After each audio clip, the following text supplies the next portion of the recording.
కనకాంబరం ప్లాంట్లో 2 కలర్స్ జనరల్గా మనకు తెలిసినాయి. ఇంకా చాలా కలర్స్ కూడా ఉంటాయి. ఆరెంజ్లో డిఫరెంట్ వెరైటీస్ ఉంటాయి. ఇందులో ఎల్లో కలర్ మెయిన్ అనమాట. ఎల్లో కలర్లో ఏంటంటే దానికి సీడ్స్ ఉండవు, సీడ్లెస్. సో కొమ్మల ద్వారానే ప్రొపగేట్ చేసుకోవాలి. ఎక్కడైనా కొమ్మలు దొరుకుతాయి. అండ్ ఇలా దొరకకపోయినా ఇప్పుడు నర్సరీలో కూడా డైరెక్ట్ ప్లాంట్స్ అమ్ముతున్నారు. వాటిని తీసుకొచ్చి పెట్టుకోవచ్చు. నేను కూడా కొమ్మలు తీసుకొచ్చి పెట్టాను. ఫస్ట్లో 10 కొమ్మలు పెడితే అందులో జస్ట్ 2 బతికేసాయి.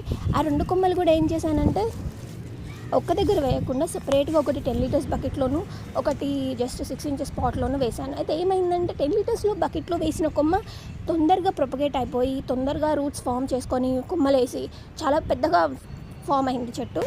అది పెరిగి దానికి చాలా పూలు పూసాయి అన్నమాట. బట్ అదే 6 ఇంచెస్ పాట్లో ఉన్నది అలానే ఉండిపోయింది. ఆ చెట్టు అలానే ఉంది. దాంట్లో ఏ గ్రోత్ లేదు.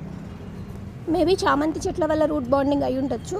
బట్ మీరు కూడా మీ దగ్గర కనకాంబరం కావాలి అనుకుంటే ఎల్లో కనకాంబరం ట్రై చేయండి, చాలా పూలు పూస్తాయి.